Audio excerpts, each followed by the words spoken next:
Muy buenas tardes a todos, bienvenidos a la tarde de A24, bienvenidos a MMD, ya estamos arrancando con todo. En un ratito vamos a reconectar ahí con Santiago de Chile, donde está la asunción de Gabriel Boric, este dirigente de la izquierda chilena que viene a reemplazar a Sebastián Piñera. Está ahí el presidente Alberto Fernández en una asunción que en un ratito vamos a hablar, tiene mucha simbología, ¿no?, en términos de lo que se está discutiendo ahí en Santiago de Chile. Ahí vemos algunas de las imágenes. Esto es acá en Plaza de Mayo, ¿no? Esto es acá en Plaza de Mayo. Ahora me van a contar qué está pasando ahí en Plaza de Mayo. Pero bueno, ahora vamos a ir a Santiago de Chile con la asunción de Boric. Vamos a hablar de lo que yo creo es tal vez la última oportunidad de Alberto Fernández para reformular su gobierno. Porque si algo quedó claro, en un ratito va a contar Pablo Vinocur cómo fue la votación de esta madrugada de las 3 de la mañana, donde finalmente hubo una media sanción que habilita el acuerdo con el Fondo Monetario al gobierno, con una mayoría de votos de la oposición de Juntos por el Cambio, y una parte de los votos del oficialismo, con votos disidentes de Máximo Kirchner, la Cámpora, es decir, la mayor cantidad de votos negativos vino del propio oficialismo. Más allá de ese poroteo de números, creo que lo que hay que analizar es lo que ha pasado con las señales que dieron Máximo Kirchner y Cristina en las últimas horas. Y son señales claras de que no solamente se despegan del acuerdo con el Fondo Monetario y lo rechazan de manera categórica. Cristina diciendo, ahora van a ver en un video, que el FMI siempre trajo pobreza y dolor a la Argentina, y diciendo que es otra vez, una vez más, el FMI en la Argentina con las políticas de siempre. Sino en términos de lo que le queda a Alberto Fernández de aquí en adelante. Y lo que le queda a Alberto Fernández de aquí en adelante es una política económica que acuerda con el FMI y que su vicepresidenta no solamente rechaza, sino que dice que va a fracasar. Y eso es lo que expresa el documento de Máximo Kirchner de la Cámpora. No es que solamente hay críticas durísimas a Martín Guzmán de cómo se negoció en estos 2 años el acuerdo, diciendo que es mentira que se negoció. Hay una imposición de un programa tradicional del FMI, eso es lo que piensan Máximo Kirchner y Cristina, sino que están convencidos de que va a fracasar. Es decir, que la política económica, no el acuerdo con el fondo, la política económica de Alberto Fernández y Guzmán va a fracasar en estos 2 años. Y por eso se despegan.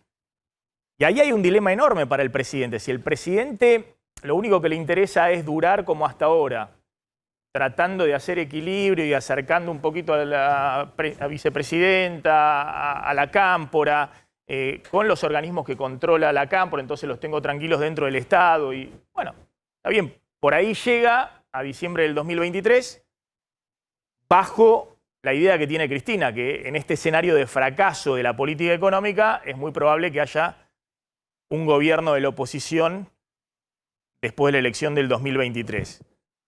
Pero ojo que tiene un gran riesgo el presidente, porque si dentro de su propio gobierno hay una facción importante que está convencido de que la política económica de su ministro de Economía lleva a un fracaso, y no solamente un fracaso, ahora vamos a ver los términos del documento de la Cámpora, sino a una crisis económica, política y social, así lo dicen, bueno, el presidente tendrá que reformular su gobierno para tratar mínimamente de salir de una trayectoria que de otra manera muy probablemente termine en fracaso.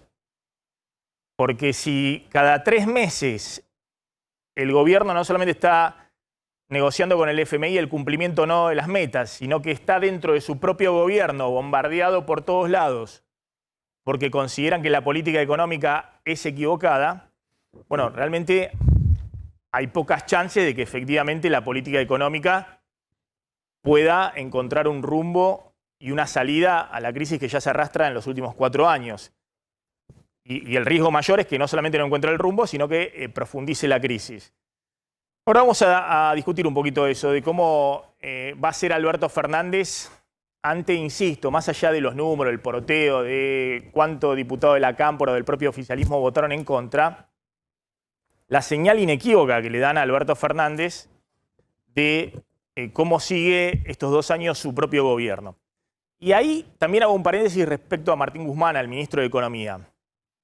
Es obvio que Cristina lo quiere echar ya a Martín Guzmán. Es decir, lo dice Máximo Kirchner en la carta de la Cámpora, y es evidente que considera que de alguna manera engañó en la negociación con el fondo a lo que la propia Cristina y Máximo Kirchner pretendían de la negociación con el fondo. Más allá de que eso sea cierto o no, eso es lo que piensan. Es evidente también que hay otros sectores dentro del gobierno que con otros argumentos consideran que tiene que haber otro ministro de Economía estos 2 años. Y de nuevo la pregunta es ¿qué va a hacer Alberto Fernández? Porque Guzmán es ministro de Economía, porque, porque Cristina lo aceptó, porque hubo sectores de la Cámpora que se entusiasmaron en su momento con Guzmán, porque Alberto Fernández no quería discutir con Cristina alternativas como podría haber sido para Sergio Massa Martín Redrado, que era el candidato natural para ese sector del gobierno, y prefirió encaramar a Guzmán en el Ministerio de Economía. Bueno, ahora tiene un ministro de Economía que después de 2 años ha perdido el apoyo político, no solamente, insisto, de Cristina Fernández de Kirchner, sino de gran parte del Frente de Todos. El único que lo sostiene por ahora firmemente es el propio Alberto Fernández. Bueno, ¿qué va a hacer Alberto Fernández en términos de su política económica los próximos 2 años y cuál va a ser su equipo de gobierno los próximos 2 años? Fíjense, y ahora vamos a hablar también de lo que ha pasado ayer, y mostremos un poquito, por favor, las imágenes de ayer, que creo que también generan un impacto muy fuerte en un sector del kirchnerismo, el sector más duro, la Cámpora, la propia Cristina, que consideran de alguna manera que estas imágenes son un anticipo de lo que se viene si se agrava la crisis con el acuerdo con el fondo, ¿no? Y ahora van a ver el video que difunde Cristina, donde no condena la violencia de las piedras o de la molotov lanzada contra los policías, sino lo que condena es que, paradójicamente, ahora mostramos el despacho y mostramos todo el video, sino que lo que condena es que se lo hayan lanzado a su despacho. Entonces la pregunta es, acá está Nicolás del Caño, ahora vamos a hablar en un ratito con él. Está claro que Nicolás del Caño ha hecho toda su carrera política combatiendo al Fondo Monetario Internacional y que va a seguir haciéndolo y que tiene grandes chances de empezar a crecer políticamente. ¿De dónde? De sectores del kirchnerismo que también han recibido el mensaje durante todo su desarrollo político de un enfrentamiento muy fuerte con el fondo y hoy tienen que convivir con el fondo. Bueno, Cristina ayer lo que hizo es ratificar su mensaje de enfrentamiento muy fuerte con el fondo, pero cuando Alberto Fernández está sellando la política económica de los próximos 2 años con el propio FMI. Bueno, mostremos el video de Cristina, mostremos el video, no, con el audio, con todo. El video de Cristina, ponelo en punta y escuchamos lo que decía Cristina y después vamos a mostrar algunas cosas que pasaron en la plaza. Hoy es 11 de marzo. Ayer por la tarde, cuando la Cámara de Diputados iniciaba el tratamiento del nuevo acuerdo con el Fondo Monetario Internacional para financiar el préstamo que Mauricio Macri solicitó a ese organismo por 57.000 millones de dólares, estábamos en mi despacho en la presidencia del Senado, en el Congreso de la Nación, el senador Oscar Parrilli, la senadora Anabel Fernández Agasti, el diputado Máximo Kirchner y quien les habla. En ese momento, en la plaza de los 2 congresos, se desarrollaba una multitudinaria movilización política en contra del plan económico del Fondo Monetario. Ocupaba toda la plaza y la Avenida de Mayo hasta la 9 de julio. Unos minutos después, de que en la esquina de Hipólito Yrigoyen y Entre Ríos comenzara una quema de las iniciales del Fondo Monetario Internacional con neumáticos, un pequeño grupo de manifestantes inició una intensa pedrada contra el Congreso. Las imágenes que ahora estás viendo son las de mi despacho, después de las piedras. Paradójicamente, fue mi despacho el que atacaron. El despacho de quien hizo frente a los fondos buitres, quien mantuvo fuera del país al Fondo Monetario Internacional, cumpliendo el legado de mi compañero Néstor Kirchner, y que además construyó con su decisión el frente de todos que permitió derrotar a Mauricio Macri. Paradójicamente o intencionalmente, antes de vicepresidenta y presidenta fui varias veces senadora de la Nación, pero siempre fui y seré una militante política.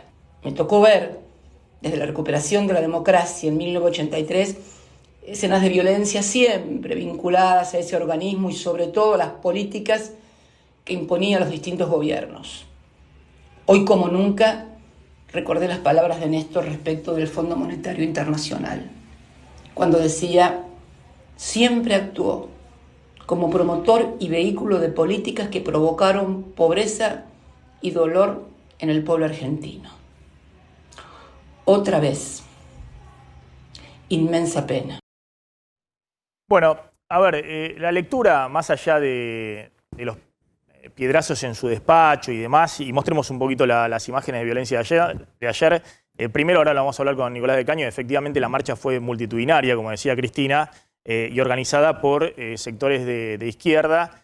Y creo que hubo un pequeño grupo que fue el que generó los piedrazos, la molotov a un policía de la ciudad de Buenos Aires, cosas que son inadmisibles en una democracia donde hay un parlamento en el cual funcionan distintas fuerzas políticas, entre ellas un bloque de 4 diputados de la izquierda.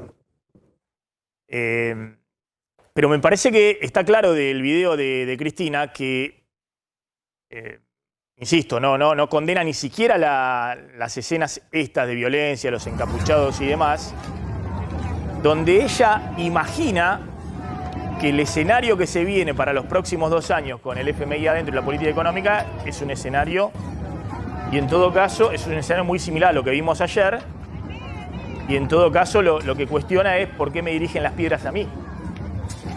Y bueno, es difícil para Cristina también despegarse de un gobierno que ella armó. Ahora, más allá de si ella va a lograr o no despegarse de este gobierno, la pregunta es qué va a hacer este gobierno en los próximos 2 años, cuál va a ser la lógica de funcionamiento de su gobierno los próximos 2 años. Y si hay alguna chance, como imagina Cristina, que el año que viene ella pueda conservar un núcleo duro de votantes y de dirigentes políticos que evidentemente parecen ser minoría hoy, porque ayer hubo 28 diputados nada más que votaron en contra del Frente de Todos, del oficialismo, que responden directo a Cristina. 28 diputados. Hubo 200 que votaron a favor, con lo cual empieza en el tablero político a verse nuevamente una minoría, como fue el kirchnerismo durante el gobierno de Macri. El único problema es que este no es el gobierno de Macri, sino es el gobierno que armó Cristina y que tiene que gestionar todavía 2 años. Están Gustavo Marangoni y Facundo Nejamsky. Gracias a los dos. Bueno, a ver, ¿cómo interpretan esto? Digamos, no mirando ya tanto al pasado, sino cómo sigue esto los próximos 2 años, cuando Cristina mostró las cartas.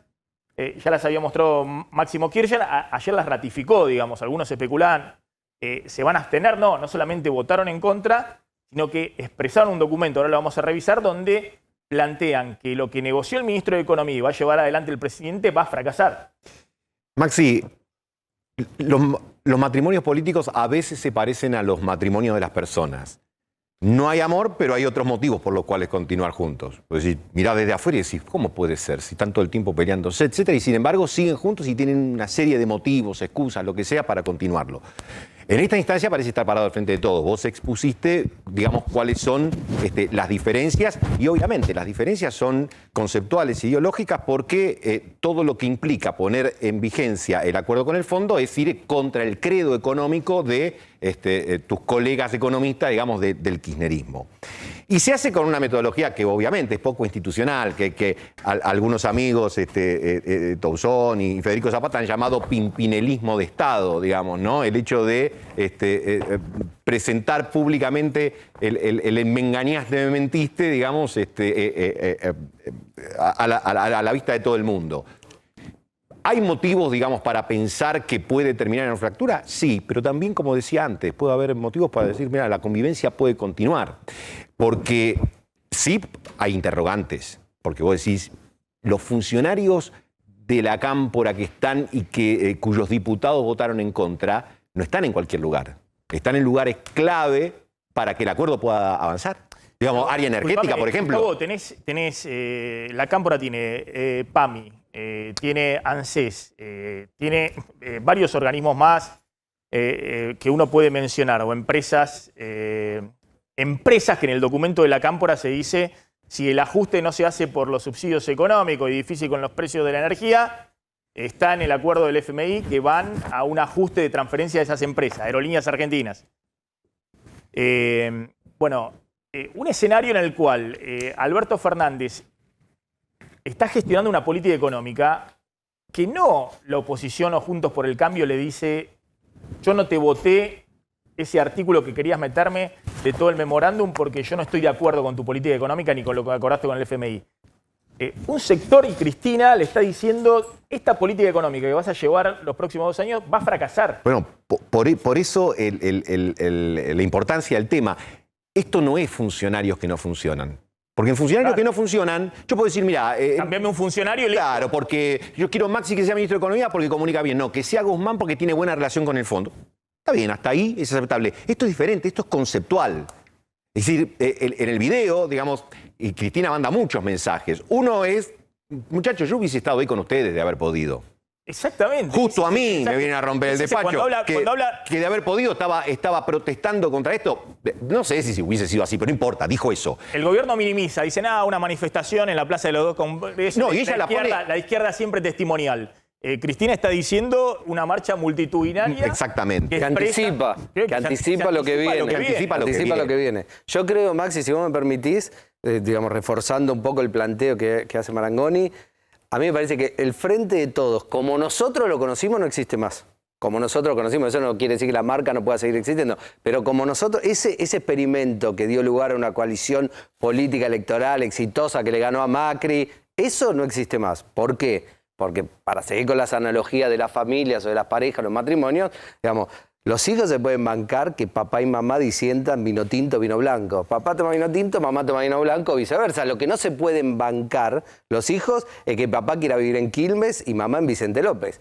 A ver, puede haber esa diferencia, pero si uno vive en Vicente López y otro vive en Quilmes, están separados. Entonces, a mí me parece que lo que dice Marangoni justamente es eso. Dice, una cosa es funcionarios que no funcionan. No me gusta este funcionario, me gusta aquel otro, lo cambiamos, no lo cambiamos. Ahora, eso no significa que tenemos por qué necesariamente ver que todo estalle mañana. ¿Por qué? Porque me parece que Alberto Fernández, y esto ya lo hemos visto en casi más de 2 años de gobierno, nunca desarrolla una política de confrontación. Entonces, no tenemos que esperar que Alberto Fernández golpee la mesa y diga, esta coalición se terminó, ni siquiera que eche necesariamente a un funcionario que está vinculado a Cristina. Puede ser que, digamos, se vaya desarrollando tensiones cada vez más crecientes que terminen culminando en el cual es el gran interrogante, que es cómo se resuelven estas diferencias de cara al proceso electoral de 2023. La pregunta es, ¿va a poder el peronismo por primera vez desde 1989 resolver en una primaria su diferencia, como fue Menem-Cafiero, que esa fue la última vez?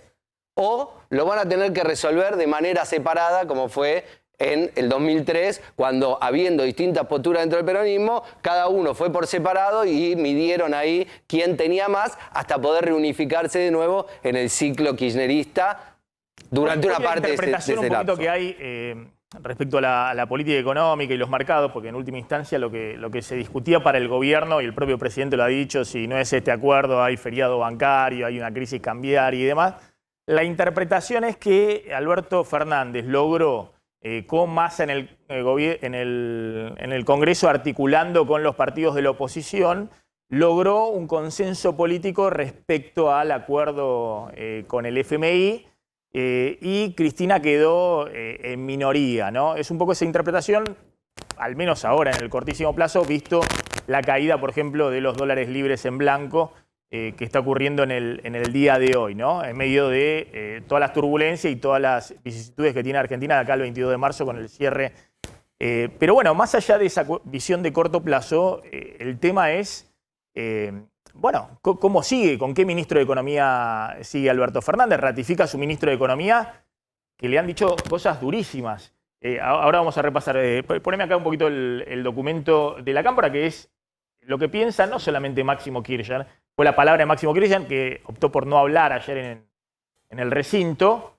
Bajó en la madrugada a votar, ahora lo va a contar Pablo Vinocourt, pero difundió un documento que es durísimo respecto a cómo se negoció con el FMI y sobre todo mirando hacia adelante, lo que va a pasar con la economía en la visión del kirchnerismo con esta política económica. Maxi, un par de consideraciones. Para volver al tema, si el presidente podría sacar funcionarios o no. Vos decís, sí, bueno, ¿y ahí qué pasaría? Porque ¿cuál sería la realidad de un gobierno que se queda, ponerle con 70 diputados? ¿Qué va a buscar? ¿Que toda la ley tenga el acuerdo de los diputados de Juntos por el Cambio? Esto es extraordinario lo de ayer, no va a ser parte de la cotidianidad, sobre todo teniendo en cuenta que hay un escenario electoral en el año que viene. Así que pide para este año, que pide el propio FMI, bueno, que tienen que pasar por el Congreso. Entonces ahí tenés una cuestión que me parece que tiene una relevancia que uno no puede perder de vista y ser tan lineal, decir, bueno, esto supone ruptura o no, porque suponer ruptura, bueno, supone otras cosas. Veremos cómo se desenvuelve. Y respecto del tema del escenario del año que viene, no en vano el presidente comenzó a manejar el tema de su posibilidad de reelección. Y esto creo que ya lo comentamos, digamos, diciendo, bueno, lo hace desde un lugar muy distinto a lo que lo hacía, por ejemplo, Cristina en el 2011, que decía, no se hagan los rulos, vamos a esperar, es que esperaba el operativo Clamor. Como acá no hay operativo Clamor, la ola tratás de iniciar la voz, pero me parece que es una forma de decir, bueno, lo veo más como una estrategia para extender la duración y para digamos, tratar de llegar en mejores condiciones al 2023 que por una performance específica electoral o no, que dependerá de los resultados que tenga este acuerdo en materia de actividad y en materia de inflación, que son dos elementos que está mirando la sociedad. A ver, lo que sucedió ayer en la plaza, y lo sumamos a Nicolás del Caño, Pablo, contá y un poquito veamos cuáles fueron los momentos más complejos en términos de violencia. Esto se desató... ¿a qué hora? ¿En qué momento? Sí, fue más o menos un poquito después de que terminara nuestro programa, 3 y pico se fue dando. A ver, lo que cuentan, hay dos conflictos. Por un lado tiene que ver con el operativo de seguridad, porque se generó una discusión sobre quién tenía que controlar esto, si la Policía Federal o la Policía de la Ciudad, y en todo caso por qué el Congreso no estaba vallado. Eso por un lado. Por otro lado, lo que plantea la Policía de la Ciudad, la que efectivamente estuvo a cargo de este operativo, es que en un momento, que si bien estaba todo en un momento absolutamente controlado, en un momento empezaron a haber movimientos extraños y empezó a haber una situación de tironeos donde la policía en principio no se metió. En principio no se metía. La policía se metió, según indican las fuerzas de seguridad, cuando vieron que había niños y mujeres en esa línea donde había conflictos. Y ahí empieza la policía a hacer un movimiento, empieza a hablar con los dirigentes que estaban encabezando la protesta. Y ahí, cuando la policía se mueve, empieza este descontrol que incluye la quema de unos... La situación más fuerte, mostremos la quema más de fuerte cuando tiran la molotov. La quema de contenedor primero, y cuando empiezan a tirar piedras y molotov en la puerta, en lo que sería la entrada de Hipólito Yrigoyen y Entre Ríos. Esto que estamos viendo es la esquina de Hipólito Yrigoyen y Entre Ríos, que es donde funciona efectivamente el Senado de la Nación. Es decir, si nosotros vemos la puerta del Congreso, desde la plaza hacia la izquierda está el Senado, hacia la derecha está el diputado. Le pido, ahora un segundo, le pido a la producción el video con audio de cuando tiran son 30 segundos, cuando tiran la molotov y se enciende en la pierna de uno de los policías y lo apagan rápidamente, pero podría haber sido verdaderamente una tragedia. Mostremos eso porque la policía estaba Mientras en vemos- una situación... Mientras vemos eso, sí. te cuento, según lo que reportan también la Fuerza de Seguridad, fueron 5 efectivos de la policía de la ciudad que sufrieron distintas heridas, de la División de Orden Urbano. El oficial Gutiérrez Alfredo, que recibió el impacto de esta bomba molotov que vos estás planteando, que solamente tuvo daños en el uniforme y las protecciones. Mostrémoslo porque justo había un colega ahí filmando todo y bueno, verdaderamente se asustaron mucho porque estaban todos, aparte había una garrafa al lado de donde estaba ahí los policías parapetados. Había una garrafa que podría haber ocurrido verdaderamente una tragedia, ¿no? Bueno, podría haber sido mucho peor de lo que finalmente fue. Para cerrar con la parte de información, lo que te comento es, según lo que determinan las autoridades, el que inició esta molotov y estos incidentes fue, insisto, según la Fuerza de Seguridad, el movimiento Teresa Rodríguez, son militantes del movimiento Teresa Rodríguez. La marcha, había muchas agrupaciones, entre ellas la más importante quizás el Polo Obrero, pero sí tener en cuenta que bueno, el resto de la manifestación se manejó sin incidentes, ¿no? O sea, fue este grupo el que inició, A ver, el que habría, audio, por favor. el que Pongamos habría audio, por iniciado este conflicto. Pongamos audio, por favor. Nuestro, ayudemos. ¡Ay, no! ¡Ay, no me pegó un piedrazo! ¡Ah! ¡Ayudémoslo! ¡Ay, la puta madre! ¡Déjenlo pasar! Bueno, esto se puso realmente tenso, el policía se prendió fuego a la pierna porque ahí había un puesto de... Un carrito de comida. Escuchen la desesperación porque es terrible tratar de acompañar. ¡Traigan esa botella de agua! Bueno, Nicolás del Caño, gracias por venir como siempre. Ojo, Paula. Ahora hablamos un poquito de la votación. ¿Qué pasó ayer en la plaza? Mira, conozco las imágenes que conocen todos. Nosotros hicimos una convocatoria, la tercera convocatoria que hemos hecho más de 100 organizaciones a repudiar el acuerdo con el Fondo Monetario Internacional. Y la plaza, y podemos, si quieren, desde nuestra Secretaría de Prensa, acercarle los videos donde se ve la multitudinaria Sí, movilización, mostrémosla ¿no? porque verdaderamente era a mí- una marcha multitudinaria. Tenemos las Yo imágenes. pude ver Perdón, después de algunos comentarios, ¿no? Sí. Y me llama la atención cómo se utilizó esto que obviamente nosotros no compartimos. Yo no comparto. Nosotros hemos estado decenas de miles de compañeras y compañeros del Frente Izquierda, de otras organizaciones, en la plaza ayer, movilizándonos contra este acuerdo con el Fondo Monetario Internacional. Y claramente, para nosotros el camino es una movilización popular mucho más numerosa y mucho más profunda. Por eso la CGT, que fue el otro día a defender el acuerdo con el fondo, bueno, es parte de lo que viene haciendo los últimos 4 años, dejar pasar todos los ajustes contra los trabajadores y el pueblo. O, usted recién mostraba en el video de Cristina Fernández de Kirchner, y por ahí decían, bueno, ella está diciendo que ella estaría en una movilización contra el fondo. Bueno, yo creo que ayer, está claro, los sindicatos vinculados inclusive al kirchnerismo no movilizaron, no estuvieron convocando a enfrentar este pacto porque son parte del gobierno, digo, no nos olvidemos, Alberto Fernández, que está bien, fue funcionario de Cristina, pero fue funcionario de Menem, de Duhalde, de Rucauf, fue el armador de Massa, de Randazzo. Lo puso Cristina Kirchner, digamos, ¿no? Ella fue la que planteó que sea el candidato a presidente. Entonces, estos 2 años se han llevado adelante políticas de ajuste, ¿no? Y es raro que ahora se sorprendan. Bueno, Guzmán nos dijo que iba a lograr 20 años, pagar en 20 años, que iban a sacar la sobretasa, nos mintió. Realmente el fondo es el fondo, no hay un fondo nuevo, bueno, sino que el fondo es el mismo de siempre. Entonces, no es que no se sabía que estas iban a ser las políticas, ¿no? Cuando le quitaron la movilidad a los jubilados, un montón de políticas de ajuste que se llevaron adelante hasta ahora, y que todo era en función de lograr no solo la reestructuración con los privados, sino también el acuerdo con el Fondo Monetario Internacional. Entonces yo creo que la movilización de ayer, lo que expresó el Frente de Izquierda, que es una postura consecuente, ¿no? Por ahí, desde muchos lugares se trata de hacer una campaña con hechos que, digamos, no fue la gran mayoría de la manifestación, no tuvo esa actitud, ¿no? Ese Sí, sí, contenido. Ahora, yo no niego.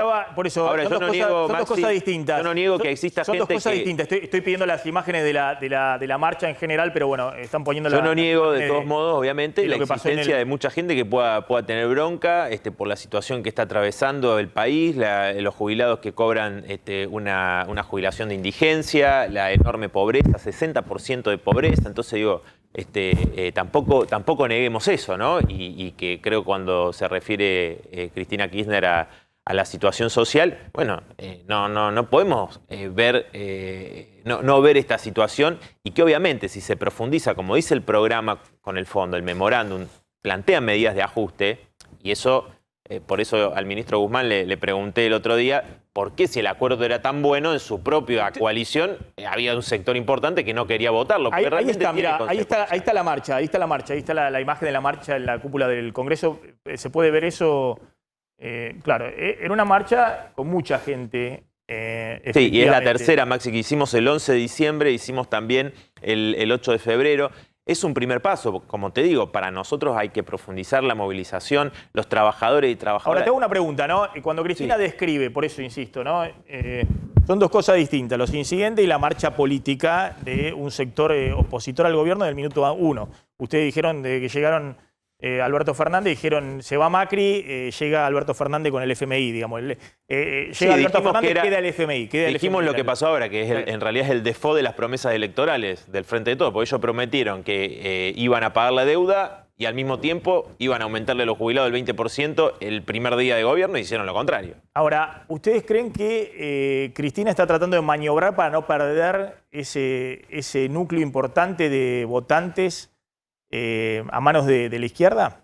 Por supuesto que hay un hecho innegable. La izquierda obtuvo en distritos del conurbano como La Matanza el 10% de los votos en la última elección, o Moreno, José Cepaz, en Merlo. Hicimos una excelente elección a nivel nacional y muchos de los sectores que acompañaron al Frente de Todos votaron a la izquierda, otros no fueron a votar o votaron a otras fuerzas políticas y evidentemente tiene que ver con el no cumplimiento de las promesas y de la expectativa de muchos sectores, que ya con Macri se venían movilizando importantes sectores, y desde el peronismo que se dijo, no, salgamos de la calle después de diciembre del 2017, salgamos de la calle, hay 2019, ¿no? Hicieron un operativo político de pasivizar a todos los trabajadores, los sectores populares que ya tenían en una enorme bronca con Macri para llegar al 2019 y justamente ahora ven que pueden perder un importante apoyo ante una fuerza como la nuestra, Maxi, que vos lo decías recién. Nosotros somos coherentes y consecuentes con nuestro planteo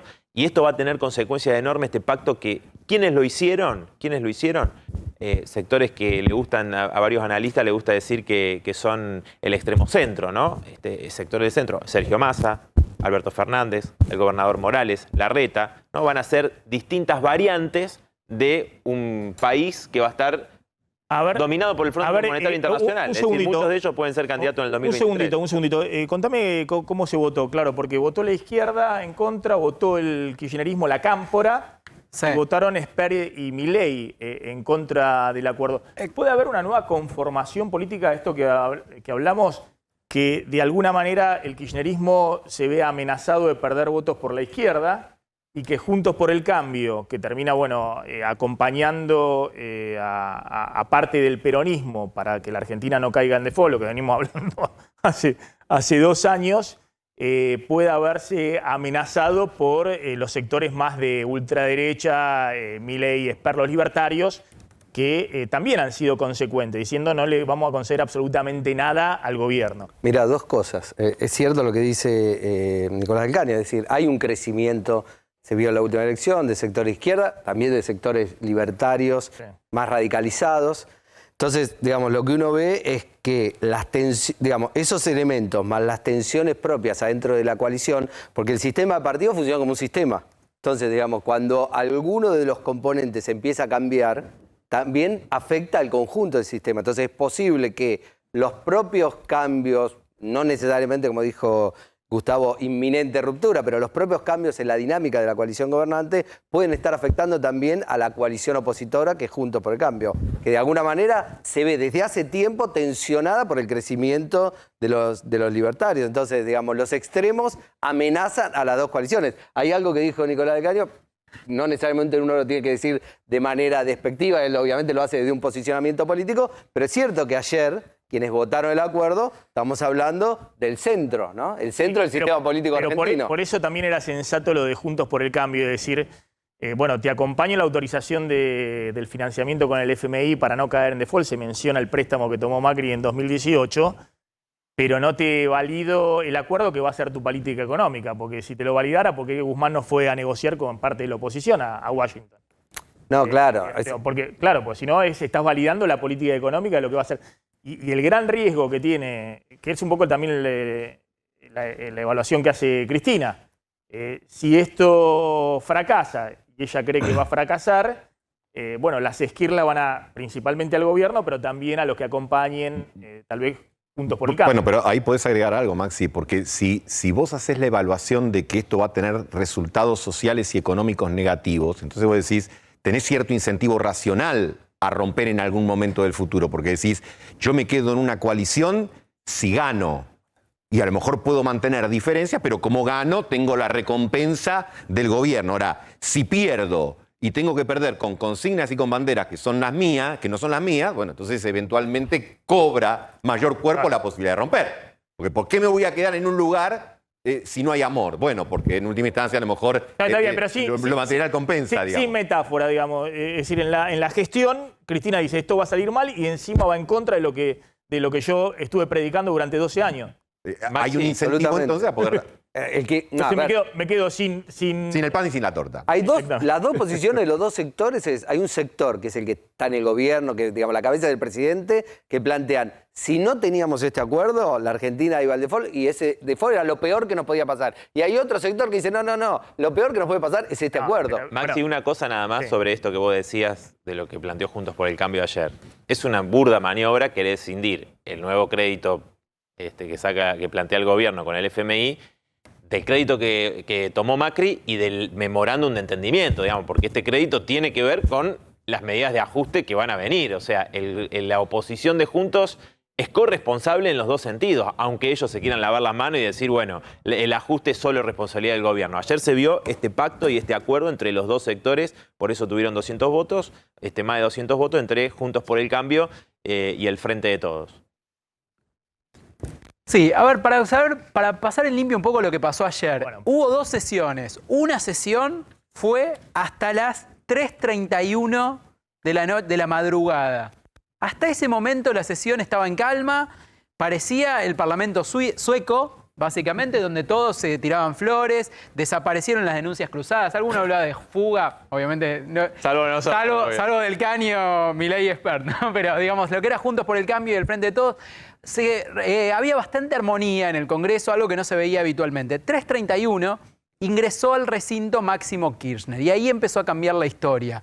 ¿Por qué? Porque habíamos anticipado acá que la Cámpora iba a ser un movimiento fuerte. Nos habían dicho, no sabemos qué va a pasar, pero va a pasar algo fuerte. Y hasta ese momento no había pasado absolutamente nada. 3:31 ingresa Máximo Kirchner al recinto. Estaba terminando de hablar Germán Martínez, el presidente del bloque del Frente de Todos, que deslizó algunos elogios importantes a la oposición y a la forma en que se había construido ese acuerdo. Y finalmente llegó el momento de votar. Hubo algunos problemas técnicos a la hora de votar, se estiró la votación y finalmente llegó esa sorpresa que fue el voto de los 28 diputados del oficialismo que votaron en contra. Hasta ese momento no sabíamos si se iban a abstener, si se iban a ir del recinto. Parecía que Máximo Kirchner no iba a votar. Finalmente Máximo Kirchner y 28 diputados del oficialismo votan en contra y cambia el significado político de la votación. Minutos después, cuando termina la sesión, se difunde este comunicado donde la Cámpora explica el porqué de su voto negativo, que seguramente ahora vos vas a desarrollar. Entonces, para repasar en limpio los números, 202 votos a favor del proyecto del memorándum del acuerdo con el Fondo Monetario Internacional, 37 votos en contra, 13 abstenciones, 4 ausentes. En el oficialismo tenemos ahí unas placas, 76 votos a favor, 28 en contra y 13 abstenciones con algunas sorpresas muy llamativas. Te pongo, por ejemplo, un nombre, el de Daniel Goyán, un hombre que fue ministro de Kicillof, que quizás no está identificado estrictamente con la Cámpora, pero también se abstuvo. Y por parte de la oposición, por lo menos de la oposición de Juntos por el Cambio, el dato llamativo, pues nosotros habíamos hecho un pequeño poroteo ayer también, que fueron 111 votos positivos, solamente uno en contra, que fue Ricardo López Murphy, y 4 ausentes. Se esperaba un número un poquito más bajo de Juntos por el Cambio y un poquito más alto del Frente de Todos. Un poquito, no mucho más. Quizás en el orden de los 80, 85 votos. Para el gobierno fue un cimbronazo. No se esperaban el voto en contra de tantos diputados del oficialismo. Esperaban que hubiera algunas abstenciones más. E incluso dentro de los que se abstuvieron esperaban algún voto que podía ser positivo que no se terminó de entender. Si querés podemos ver las sorpresas que tuvo la votación. Pero, más allá, ¿quién era la sorpresa? Bueno, te cuento un poco para ver. A ver, obviamente la primera sorpresa fue Máximo Kirchner. No, está bien, por eso. Bueno, Máximo Kirchner, más allá de cómo votó y que se bajaron, miren lo que piensa Cristina y Máximo Kirchner respecto a cuál va a ser la política económica de Alberto Fernández los próximos 2 años. A mí me parece importante ir a la sustancia, digamos, porque acá hay una diferencia profundísima que nosotros venimos contando que ya existía desde el inicio del gobierno de Alberto Fernández, que el año pasado explotó con la carta de Cristina en la posterior a las PASO, y que ahora se hizo de manera patente respecto no a lo que sucedió, sino a lo que va a suceder. Es decir, cómo viene, cómo gestiona Alberto Fernández. Entonces es muy difícil, más allá de las sonrisas o de... Acá no hay diferencias de no me diste un lugar más en el gabinete o en la ANSES o en el PAMI o quién controla YPF. Acá hay una diferencia profundísima de base respecto al rumbo y la orientación del gobierno. Y el eje básico es la política económica. Todo lo demás, todo lo que está alrededor es el cotillón. Eso es lo que dice este documento de la Cámpora, que es... Algunos decían, bueno, pero Máximo Kirchner ya no está tan joven tampoco Máximo Kirchner para acordarse solo respecto a Cristina. Es exactamente lo que piensa Máximo Kirchner y Cristina. Dice, una estrategia equivocada a partir del 10 de diciembre de 2019, desde el principio del gobierno, por parte del Gabinete Económico y el grupo negociador encabezado por el ministro de Economía, Martín Guzmán, en su responsabilidad de renegociar la inédita deuda contraída por el gobierno de Macri. Y después agrega el documento. Vamos porque son 6 placas. Vamos a hacerla rápido porque quiero ir al corazón, que es la última. El gobierno argentino debería haber optado una negociación dura que procure extender los plazos de devolución por encima de los reglamentos vigentes del FMI, eliminar la sobretasa de interés y exponer ante los argentinos y argentinas, la herencia de Macri, eso es lo que decía. Vamos, la próxima. El equipo económico liderado por Guzmán desarrolló una estrategia de amabilidad, secretismo, hermetismo, confusión y desinformación en las negociaciones, solo explicable por la difundida creencia de que estábamos ante un nuevo Fondo Monetario que sería seducido por la pericia académica y los buenos modales de los negociadores e interlocutores argentinos.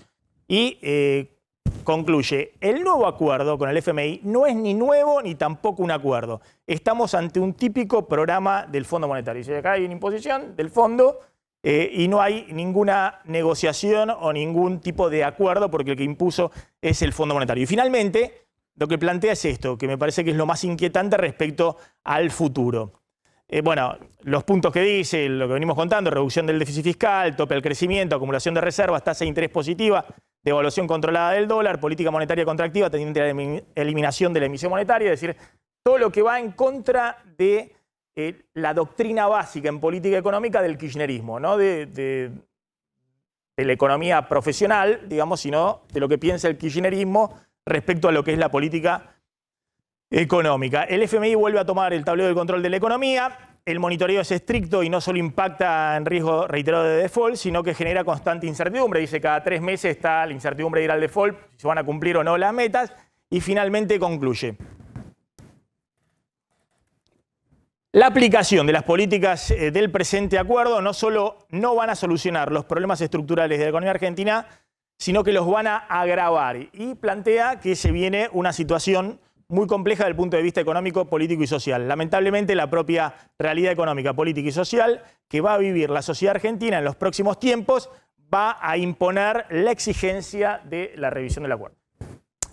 Por eso, digo, no es menor. Acá, por un lado, uno puede plantear un montón de cosas. Es decir, ¿cuál era la alternativa? Caer en default y que ya hubiese una crisis institucional, una asamblea legislativa con el gobierno de Alberto Fernández el mes que viene, en abril.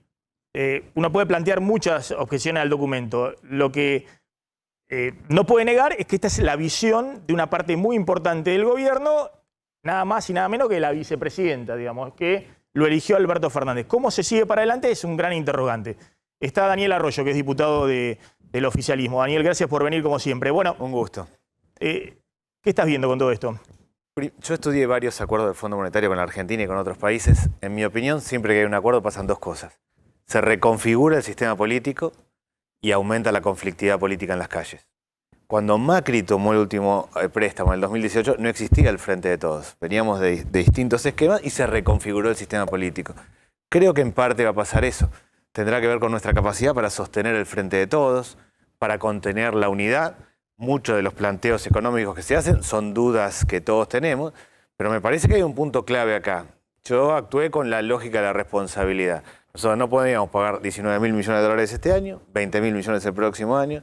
No tenemos reservas, no tenemos espalda política, ni social, ni económica para ir a un default. En ese contexto, el acuerdo es razonable con muchas dificultades.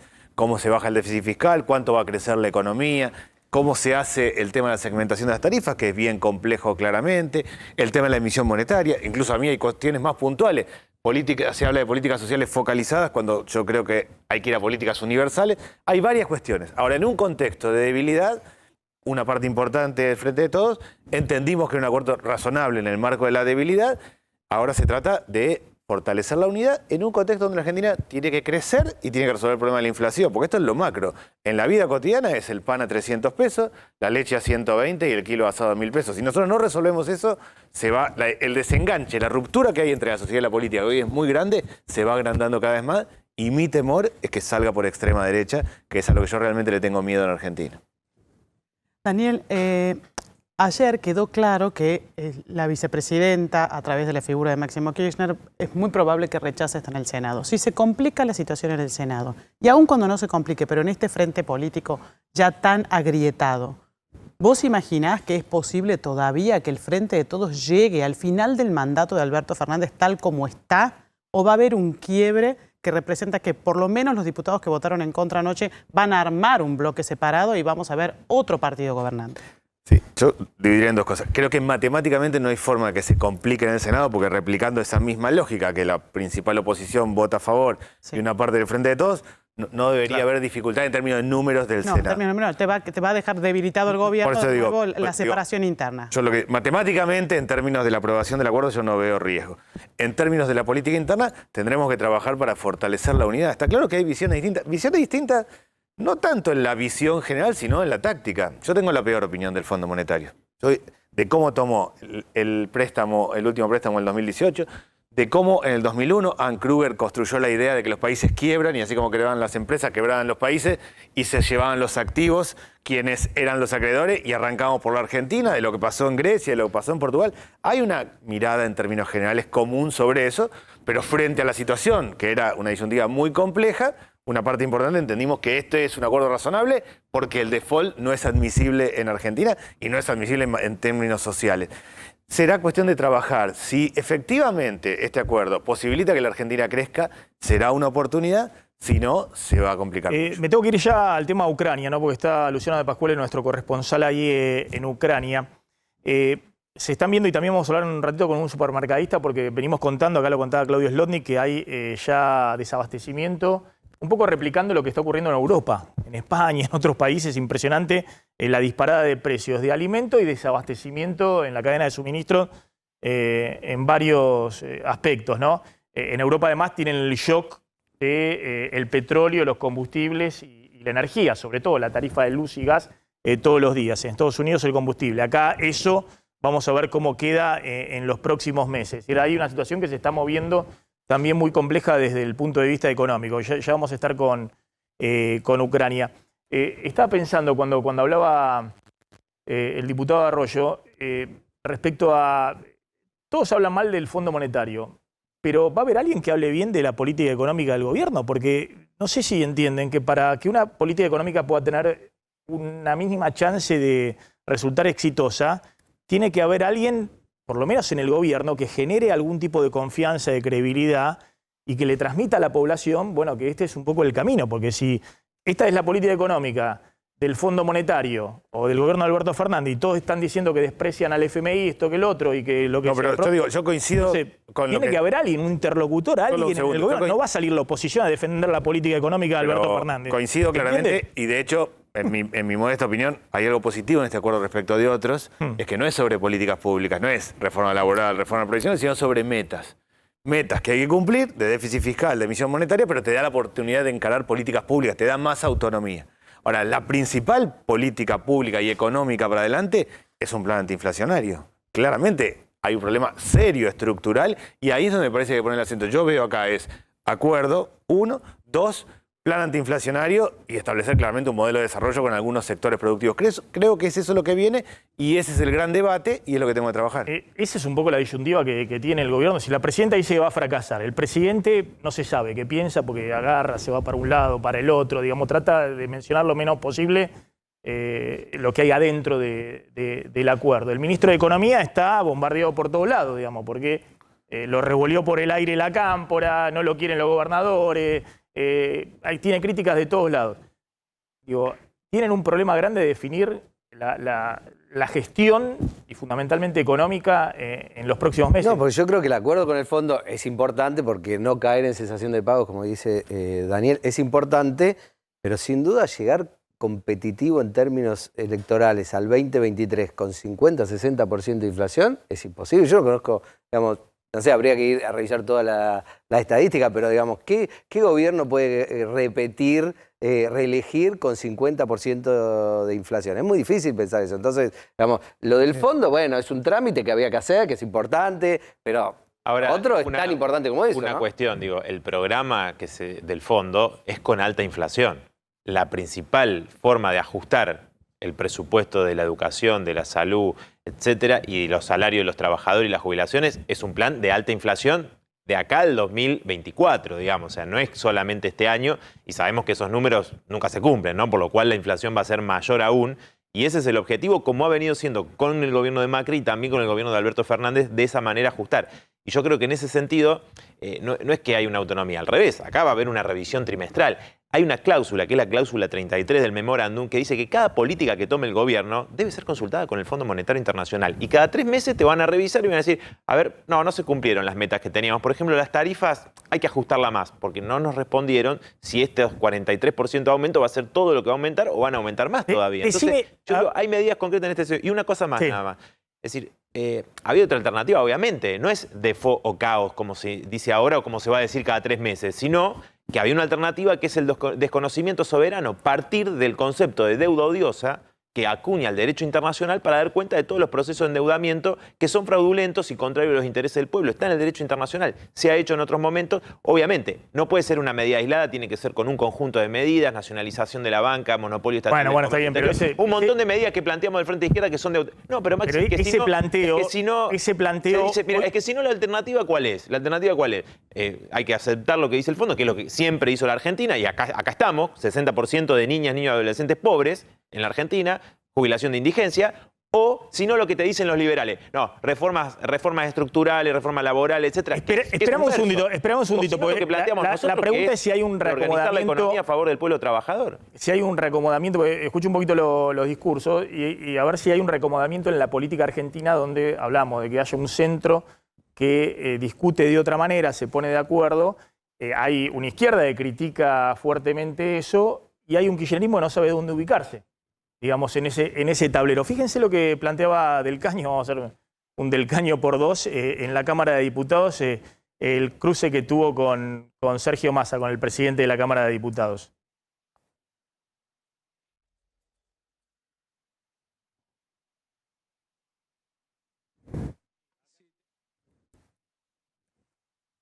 Esto fue anoche, o esta madrugada, ¿no?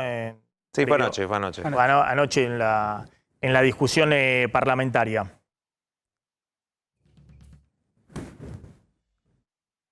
A ver si lo tenemos ahí. Y este pacto está encabezado. Ahí está.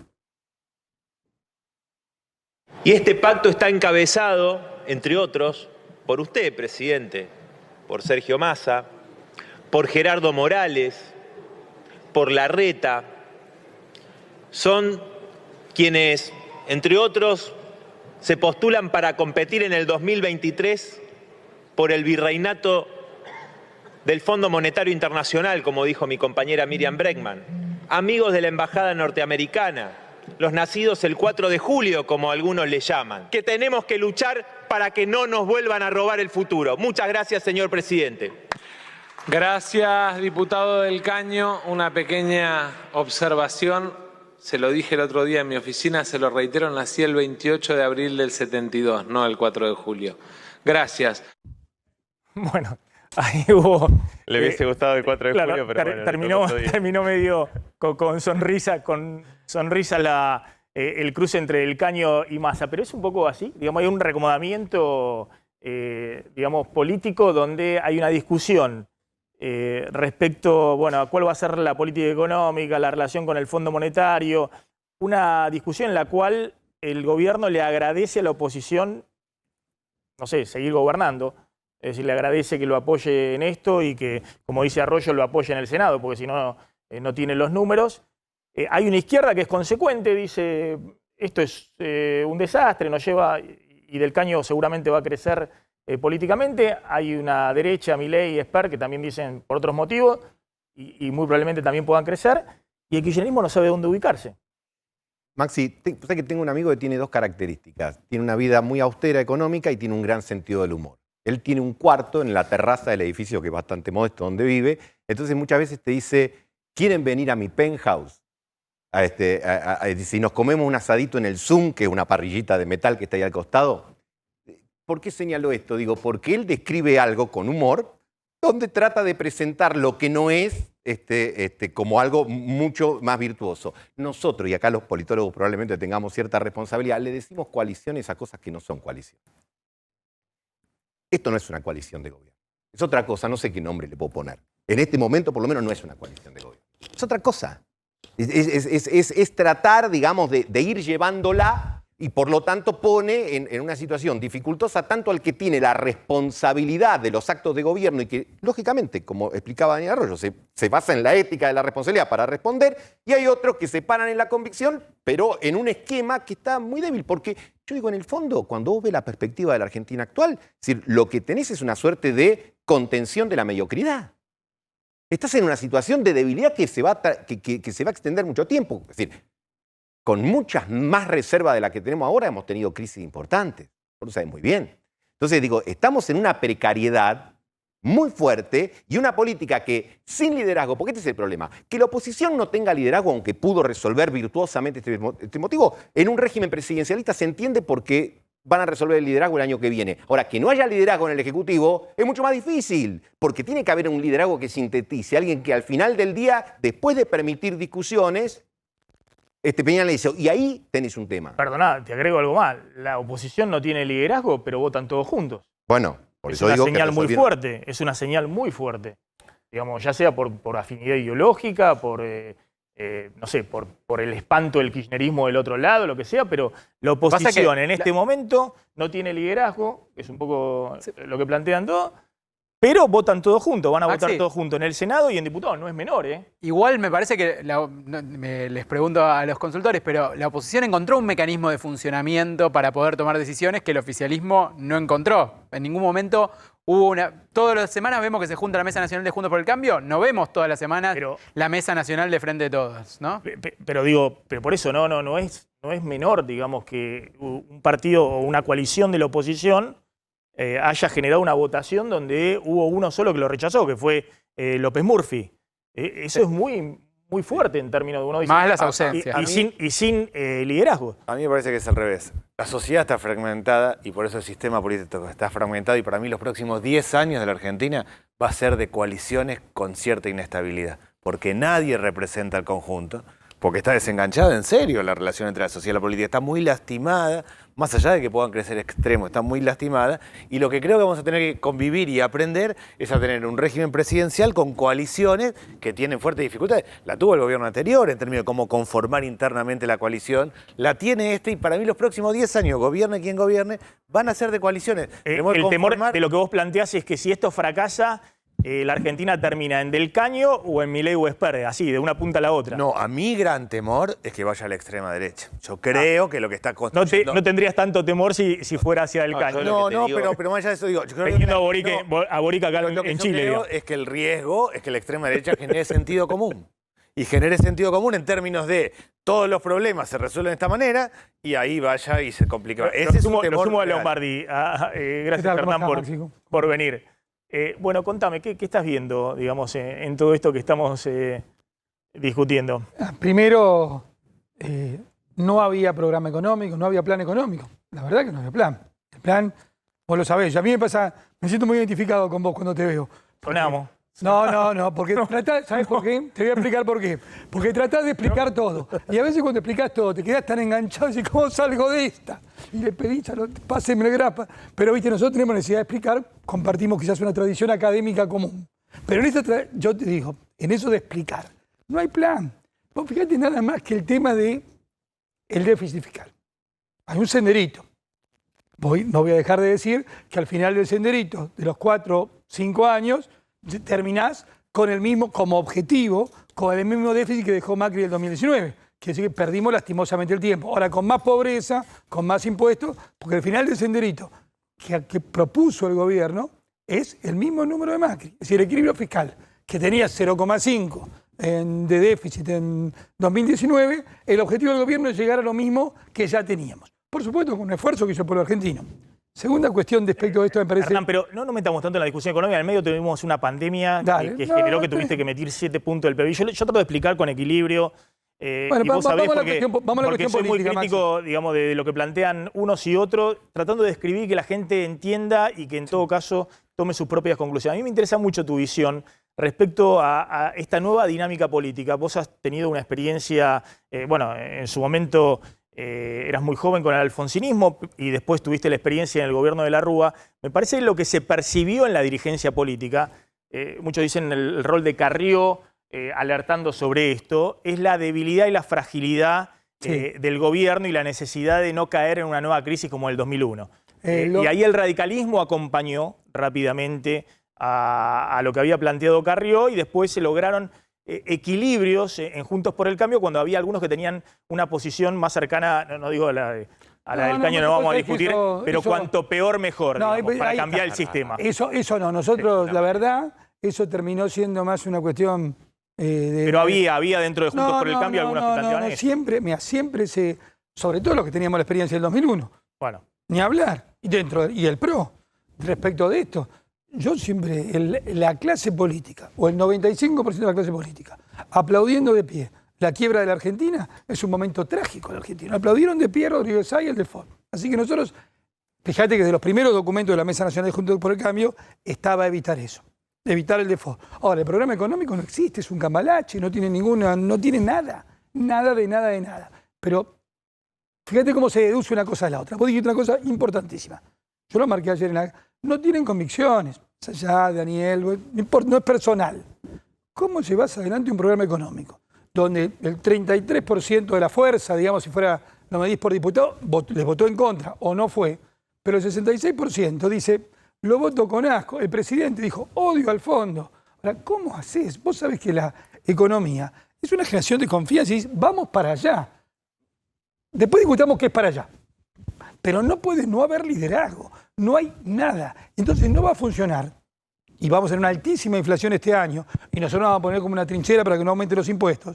Pero no va a funcionar por dos motivos. Porque el programa es malo, pero además porque lo que llevan adelante no creen ni tienen confianza en el programa, más allá o más acá de Guzmán. Yo creo que Guzmán quedó muy debilitado, pero ¿cómo no van a tener un programa de estabilización antiinflacionaria? Lo tienen que poner arriba de la mesa ya. Yo pensé... Es un recuerdo importante y un saldo del libro de Torre, el famoso libro sobre las políticas de Alfonsín, cuando se generó el Plan Austral, que negociaban en dos planos. Viste que había, a la mañana, lo cuenta muy bien, hay un capítulo interesantísimo. A la mañana se reunían en Washington para ver el plan ortodoxo del fondo. Y a la tarde se reunían a ver cómo hacían el Plan Austral con un plan heterodoxo antiinflacionario. Yo pensé que en algún lugar iba a estar. Pero vos le mirás las caras uno por uno y dices, este no lo tiene, este no lo tiene, este no lo tiene. Pasó el tiempo, pasaron 27 meses. Nadie tenía nada, no creían en el plan. Por eso no va a funcionar, Maxi. Sí, yo creo que un debate importante que hay en la Argentina, yo creo que hace falta una política antiinflacionaria. Un debate serio es si es de shock o es gradual. Y es un debate que venimos dando hace mucho tiempo y es un debate realmente importante. Lo que está claro, y yo coincido, que no es posible 2 años más de 50% de inflación, pero no por el 2023. Para mí el 2023 es ciencia ficción en Argentina, sino socialmente no es posible. Entonces, lo que viene ahora es debatir un esquema antiinflacionario que tiene que tener una gran dosis de heterodoxia, esa es mi mirada, pero que tenemos que hacerlo y que no puede ser solo gradual, porque no, de 50 a 45 no hay diferencia en la vida cotidiana para el que va a comprar pan. Necesitamos bajar sustantivamente la inflación. Es que no vamos a ir de 50 a 45 o a 40 porque está soltando algunas anclas que tenía esta economía. Ir arriba, no, bueno, está claro. Más el shock externo y demás, en el corto plazo tenemos un envío inflacionario más. Si tocas el tipo de cambio y las tarifas, está claro que hay un problema, pero eso va más a favor de esta idea de encarar un programa. No sé que coincido mucho con lo que dijiste, Daniel, y de todo, cuál es la atención del problema, más shock, más gradualismo y cómo es. Pero lo que no puede es no haberlo. Y permitime un toque final. En el diseño de este plan, el gobierno no solo no hace antiinflación, sino que es socio de la inflación. Es la única forma que tiene para licuar. Entonces, termina siendo socio del peor problema de la Argentina, socioeconómico me refiero. Ese es el problema central de este plan, además de postergar todos los problemas. Maxi, una cuestión nada más, vos decías recién que nosotros queremos mientras peor mejor. Es completamente falso. Porque no, cambiar el sistema. Nosotros somos socialistas y queremos otro sistema, pero lo hacemos peleando para que no se pierda ni un milímetro de derecho de los trabajadores. Estamos en cada pelea por el salario. Dentro del sistema democrático. Por supuesto, luchamos por otro sistema social. Y decirte que en realidad los defaulteadores son los que toman deudas impagables. Digo, el gobierno de Macri tomó una deuda que tenía un vencimiento de 19.000 millones de dólares para este año. Fíjate lo que pasa con lo que va a suceder en el 2027-2028. Vas a tener vencimientos de esas características que ya todos dicen que es insostenible. O sea, que ya están preparados. Ahora lo voy a mostrar. Ese punto que hacen es totalmente cierto. Por eso creo yo que además la política económica queda muy condicionada. Es decir, la política económica va a tener que ser una política económica que requiere inexorablemente en los próximos años volver a los mercados financieros. Y para volver a los mercados financieros tenés que ir por cierto callejón de la economía, digamos, restaurar la confianza.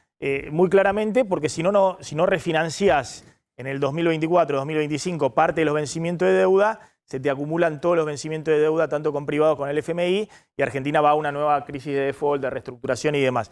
Ahora, Nicolás, lo que también está claro, que es un poco lo que plantean los dirigentes políticos que hoy están tratando de llegar a este acuerdo, es que más allá de si hay o no hay un plan antiinflacionario, en este momento discutir la posibilidad de caer o no en default, si la Argentina salía del sistema en este momento, se dispara el dólar y detrás del dólar, con un piso de 50% de inflación, hay una espiral inflacionaria dólar-precios que termina en el 89-90. En pobreza. Por eso era muy chico, pero significa la desagregación social. Lo viví porque viví la hiperinflación porque cuando mi mamá me decía, anda ahora porque va a aumentar la leche y tenemos que ir a comprar. O sea, olvídate que yo viví siendo niño por ahí. La hiperinflación. Pero pero es falso, digo, el hecho de que se plantee, insisto, esto de caos o FMI, caos y FMI, porque así llegamos hasta acá.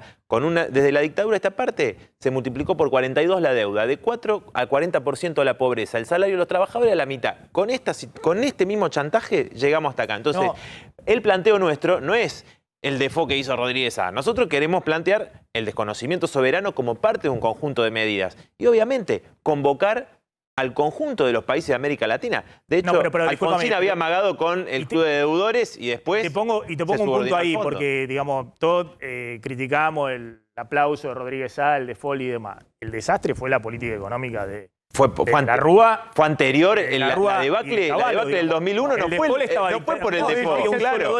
Fue por la política. El presidente Menem no había sido el que había dejado. Bueno, también Menem y de la Rúa. Pero Hernán estuvo una década criticando la convertibilidad, diciéndole que no. Tiene razón Maxi de que la debacle vino antes. Pero escúchame, Hernán, una década estuvimos criticando la convertibilidad diciendo que era insostenible. Eso está claro. Una década prepararon economistas como Machinea y demás que estaban elaborando junto a la UIA y demás un plan de salida de convertibilidad.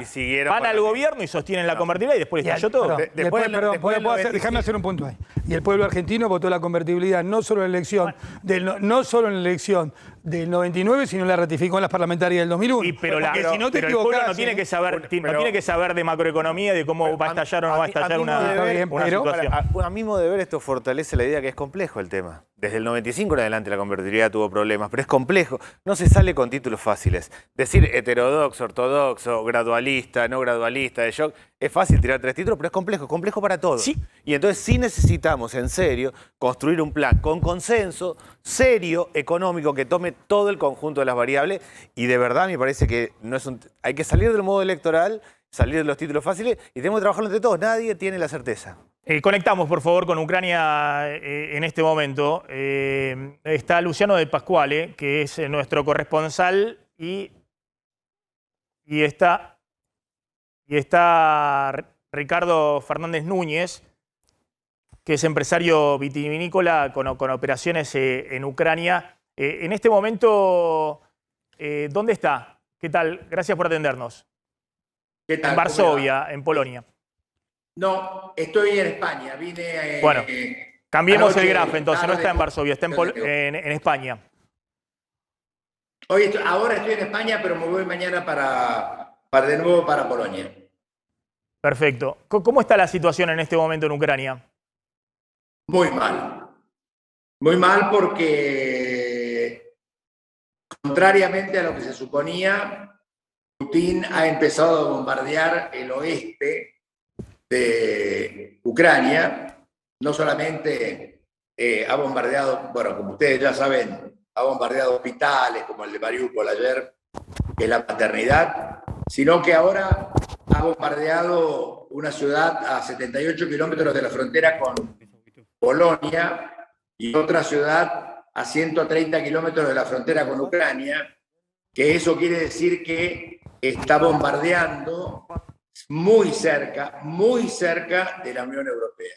Ricardo, espéreme un Muy segundito, a ver cerca. si nos pueden poner un mapa para que nos pueda ubicar, porque si no, un poquito nos perdemos en lo que está contando, pero cree que acá hay una crisis que puede escalar con lo que está contando, digamos, porque hay bombardeos de ciudades ucranianas que están muy cerca de la frontera de países de la OTAN. Es claro, o sea, los bombardeos son aéreos y están bombardeando ciudades del aire que están a 78 kilómetros de la frontera con Polonia, que es la frontera realmente la más sensible en este momento para Europa, porque Polonia es el primer país que teme que en el caso que avance mucho más Putin sobre Ucrania, el próximo país sea él, sea Polonia. ¿Usted pudo evacuar al personal que tenía en su empresa ahí en Ucrania? ¿Cuántas personas tenía ahí de empleados en Ucrania? No, todavía tengo, que están trabajando en sus casas, todavía tengo como 40, pero me traje a Varsovia la administración central por una cuestión tecnológica, porque administramos todos nuestros negocios, que son en varios países, los administramos desde Ucrania, porque yo vivo en Ucrania y me quedaba mucho más cómodo inclusive, y además con un alto nivel de tecnología, pero mudamos la administración, mudamos algunas mujeres que quisieron venir a trabajar a la administración de Polonia, y los hombres no pudieron salir y la mayoría de las mujeres no quisieron salir y se quedaron a pelear por su tierra. Esta es la realidad más clara, por así decirlo, ¿no?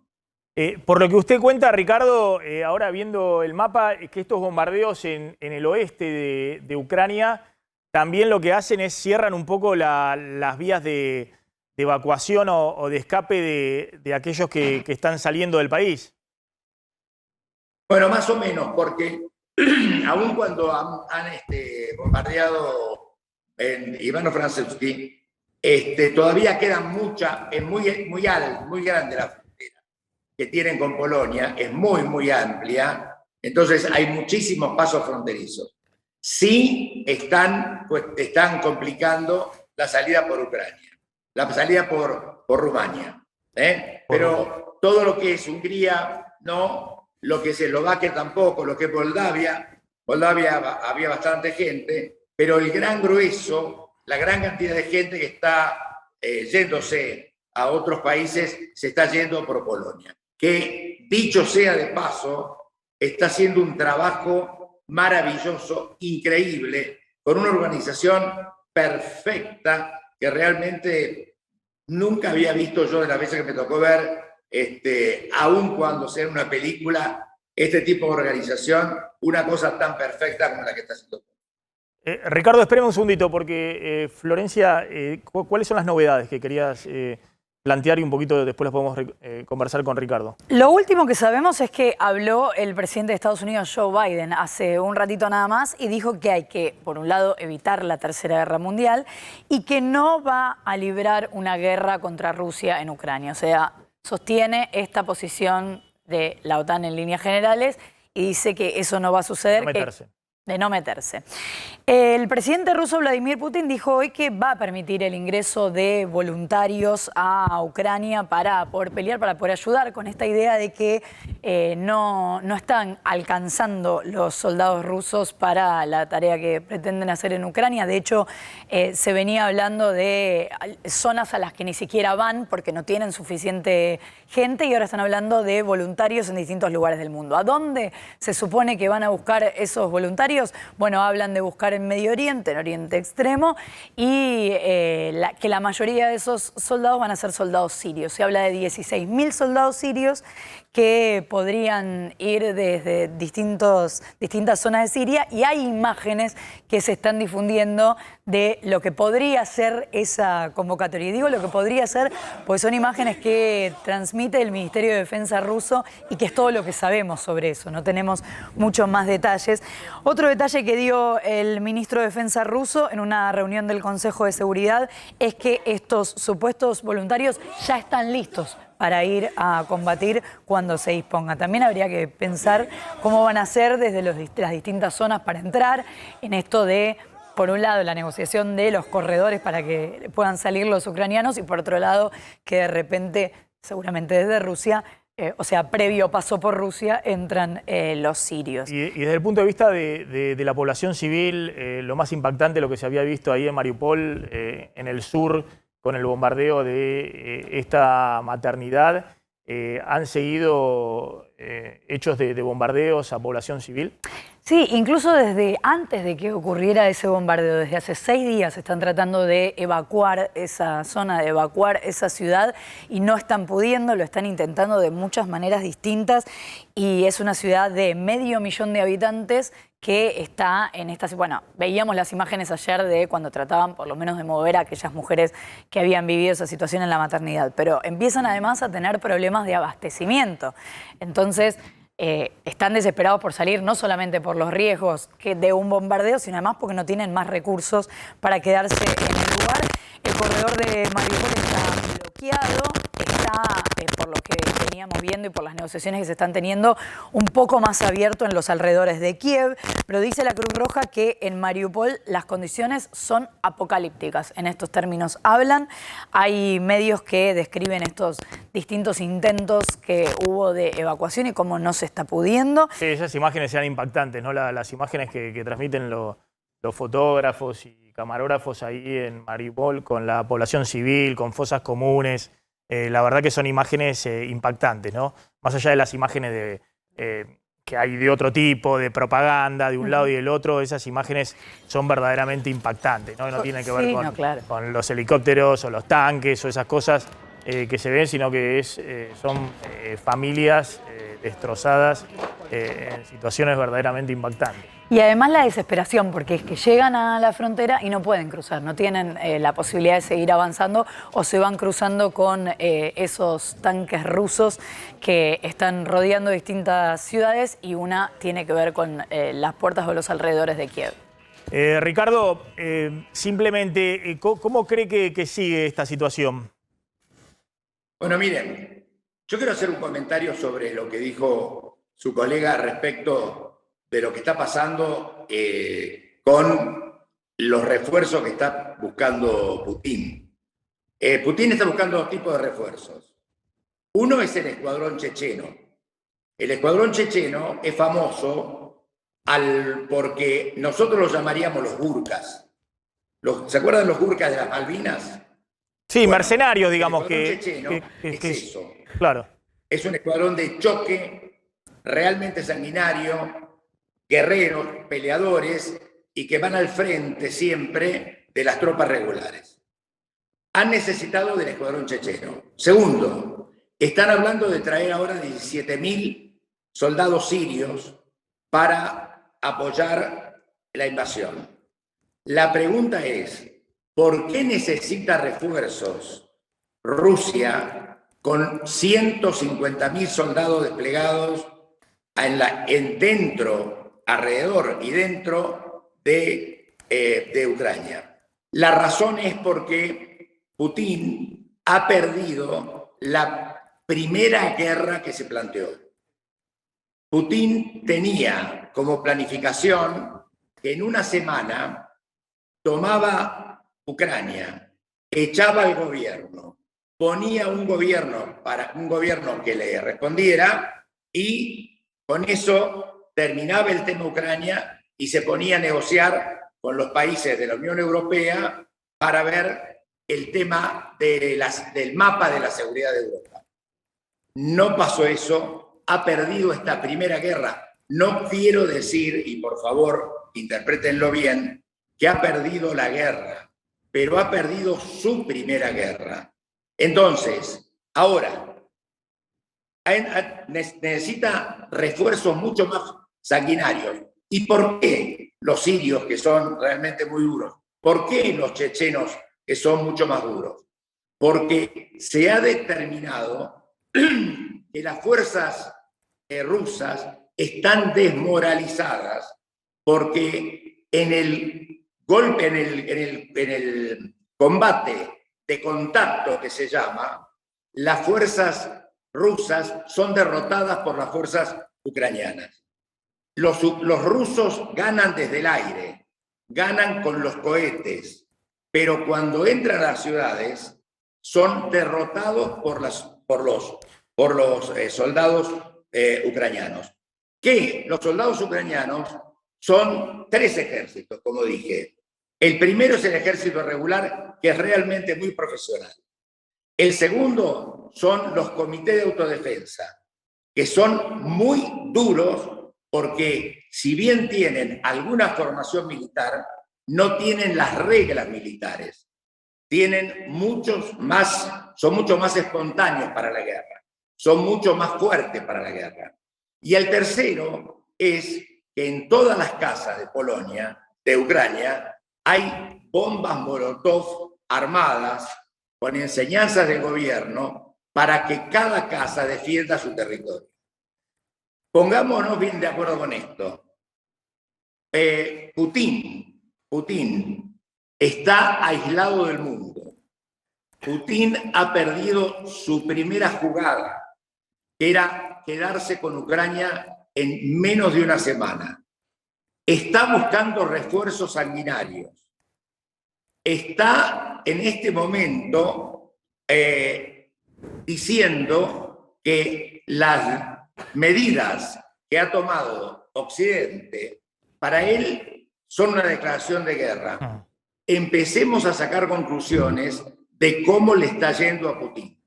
Ricardo, por más gran ejército que sea, tiene al mundo en contra y no tiene los soldados que esperaba tener para pelear contra los soldados ucranianos. Ricardo, brevemente, usted está ahora en España. ¿Cómo está impactando el tema de la crisis, este shock de oferta con el tema de los precios de la energía, los costos, la cadena de suministros con algunos alimentos fundamentalmente provenientes de Ucrania, ¿no? que era en gran parte el granero de Europa Oriental, pero creo que desde que se cayó el muro de toda Europa. Sí, no, bueno, directamente Ucrania está Han pasado 7 días, todavía no se nota el efecto porque está todavía estoqueada con algunos insumos que había recibido del granero del mundo, que era Ucrania, ¿no? Pero para que tengan idea, la nafta hoy cuesta 1,68 de euro y estaba costando en algunos sectores, porque acá se maneja mucho la geografía, hasta 2 euros el litro. Eso significa que cuesta 1 euro más, el 100% más que hace 3 meses. No, ¿Se por eso. imaginan ustedes el efecto que va a tener? ¿Sí? Por eso le preguntaba, digamos, porque tengo entendido que hay un paro también general de transporte en España el lunes próximo. Hay todo un problema grande desde el punto de vista de costo del combustible que después entran absolutamente en toda la cadena, más lo que está ocurriendo también está impactando acá en Argentina los precios de los aceites, de la harina y demás. Y además empiezan a subir los alimentos. Bueno, no se lo voy a explicar a usted, Maxi, pero están empezando a subir los alimentos en los supermercados, hay remarcaciones, por supuesto, el tema central acá en la energía. Se piensa que el megavatio, porque acá la electricidad se compra por megavatios, va a llegar a 300 euros en menos de un mes. Hace un mes costaba 200. Hace 6 meses costaba 75, 100. Entonces, un aumento de esas dimensiones no hay forma que se pueda absorber en una economía en forma rápida. Es impresionante. Y eso va a generar inflación. Es más, he escuchado a algunos economistas, no precisamente habitualmente intervencionistas, que están diciendo, por ejemplo, en España, el gobierno transitoriamente, como ocurre en las economías de guerra, debiera aplicar un subsidio al consumo de energía a los hogares, porque si no es un impuestazo para los hogares en el corto plazo, y eso va a tener un impacto muy grande en la caída de consumo. Digamos, la gente gasta más en la boleta de energía y no puede consumir otras cosas, y eso lleva a la economía rápidamente a la recesión. Ojo que se está discutiendo eso. Ricardo, muchas gracias, muy amable, muy interesante como siempre escucharlo. Un gusto. Gracias. Esperemos que tengamos mejores noticias en el próximo encuentro. Esperemos. Y está el corresponsal de América ahí en Ucrania. ¿Estás en qué ciudad, Luciano? ¿Cómo estás? Hola, déjame comer bien la cámara, Maxi. ¿Qué tal? ¿Me ves ahí? ¿Me ves bien? Pará un poquito, perdón por las... Ahí estoy. Maxi, ¿me ves? Perfecto. Me encuentro en Lviv. Llegué hoy a la mañana de madrugada, un día muy estresante para mí, para 2 colegas, uno de ellos de Panamá, el otro de Madrid, en donde, bueno, hicimos una travesía de ir a una ciudad que está a 1 hora y media de aquí, la cual se llama Ivano-Frankivsk. Y bueno, en ese lugar hubo un bombardeo hoy. Quisimos llegar a ese aeropuerto militar que fue bombardeado, no pudimos. Entonces, ¿qué hicimos? Fuimos a un lugar de entrenamiento donde entrenan futuras milicias para combatir aquí en Kiev, en el ejército de Kiev. Y bueno, a mis 2 colegas se los llevaron porque lo que hicieron fue enseguida sacar su cámara de fotos y tomar fotos del edificio militar de Ivano-Frankivsk. Y bueno, se los llevaron y no tuvieron chance, estuvieron 3 horas retenidos ahí dentro, momentos de mucho nerviosismo, pero bueno, tuvo un final feliz, pudieron corroborar sus datos y después de 3 horas fueron liberados. Luciano, ¿cómo está la situación ahí? ¿Vos estás a cuánto de la frontera con Polonia y ahí hay avance o bombardeos rusos? Bueno, contabas ahí que había ocurrido uno, digamos, pero supuestamente los rusos están más alejados, están más por el sur. Así es. Y por el este.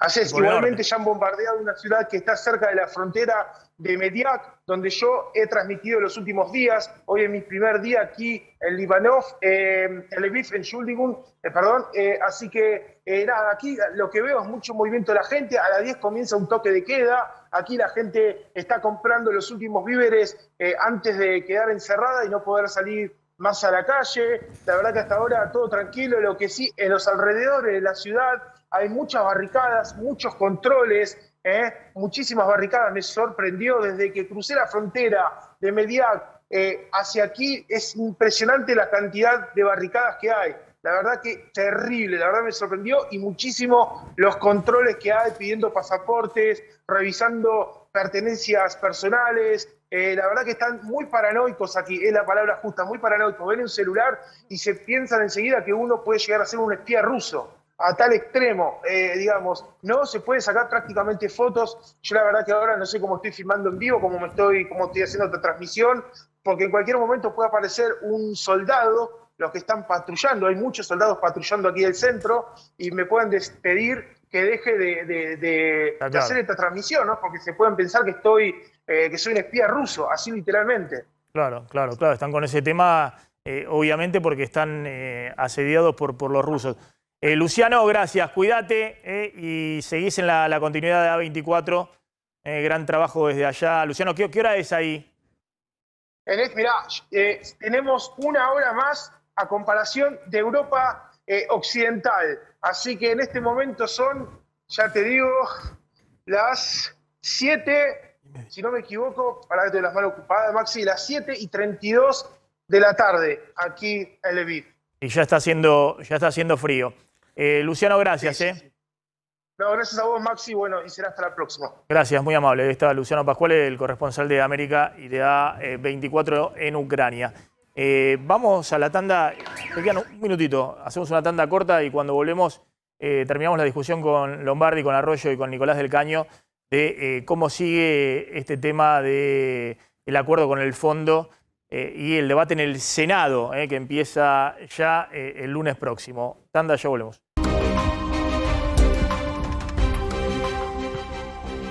Bueno, seguimos. Viene el lunes, el sábado, iba a decir el lunes, sí.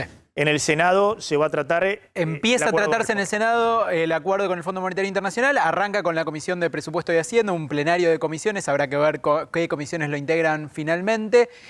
Guzmán ya está en Buenos Aires, está empezando a preparar lo que va a ser la presentación en el Senado, y lo que a esta hora se lee, por lo menos en lo que es el Poder Ejecutivo, es... Va a haber creo que lo hablábamos ayer, va a haber una votación en espejo en el Senado, es decir, no prevén grandes saltos. En principio ellos contaban con que había unos 17 senadores que podrían estar como en contra del acuerdo, digamos, que esperaban bajar ese número. Visto lo que pasó en diputados, difícilmente lo bajen.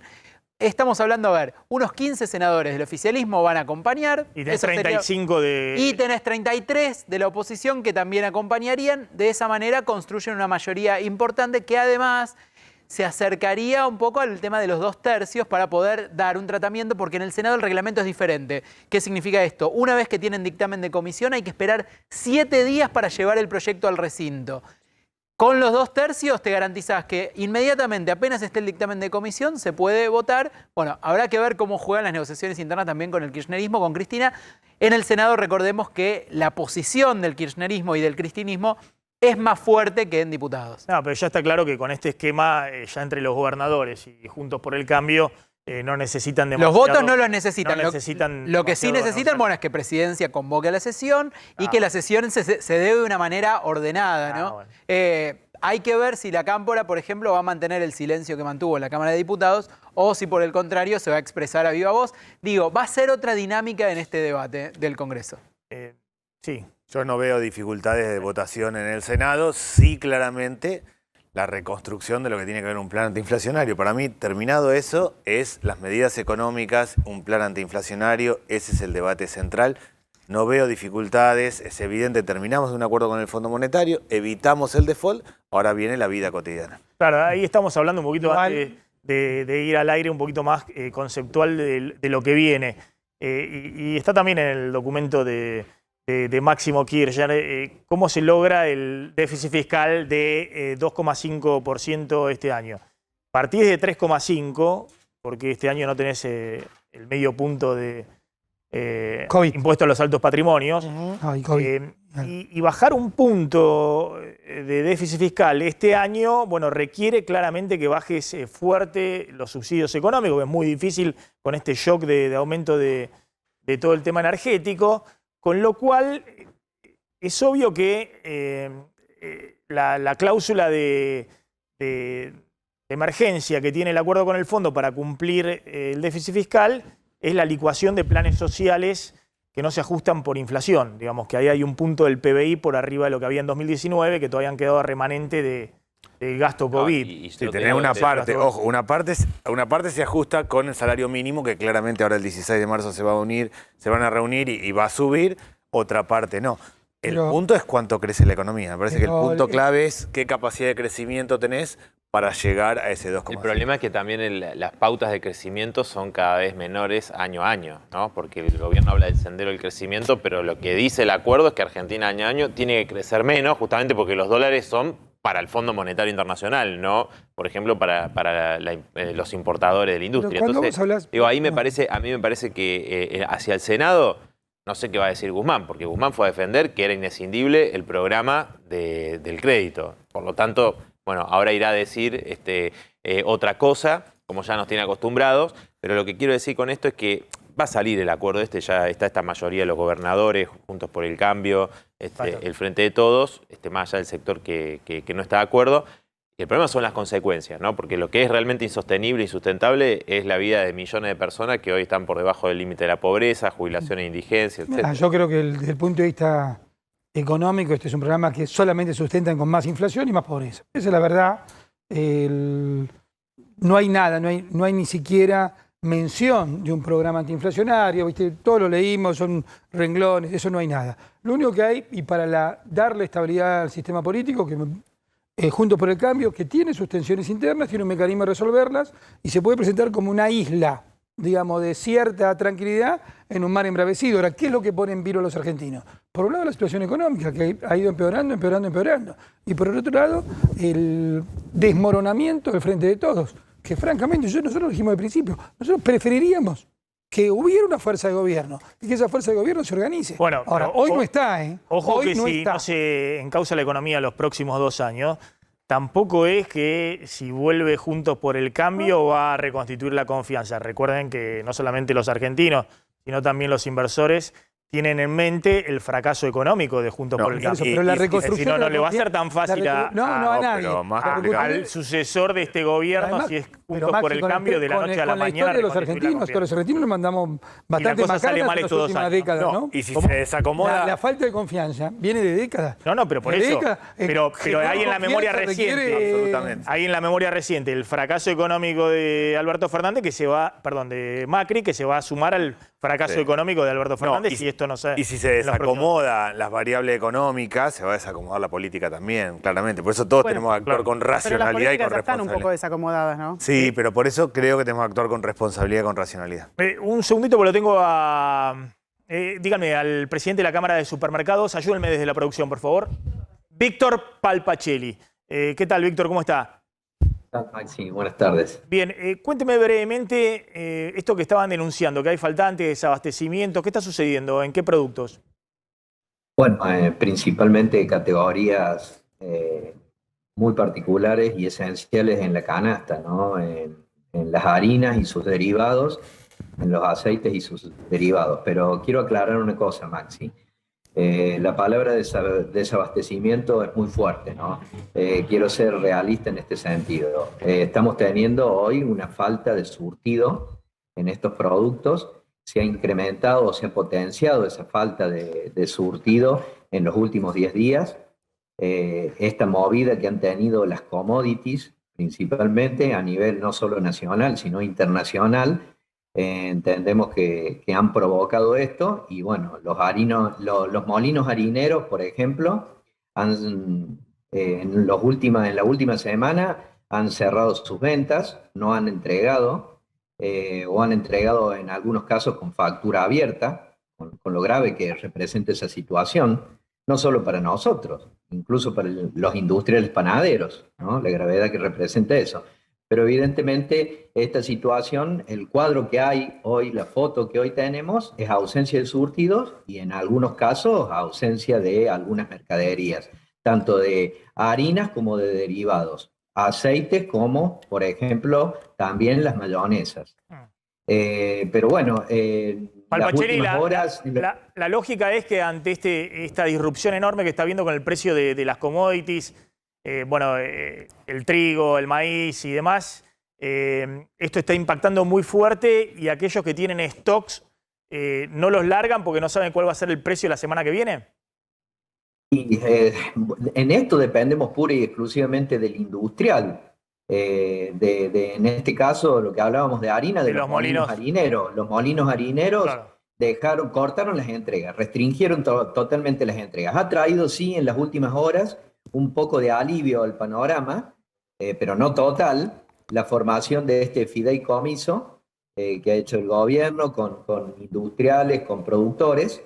Y bueno, si bien no alcanza todas las categorías de harina, alcanza harinas 3.0 fraccionadas de 1 kilo por ahora, entendemos que eso va a suavizar el precio de la levantada de precios que ha habido en las últimas horas, ¿no? Que ha sido muy importante. Esto lo va a quietar, pero evidentemente necesitamos realmente que el alcance de este acuerdo, de este fideicomiso, realmente logre llegar el producto a las góndolas, que no nos cuotifiquen.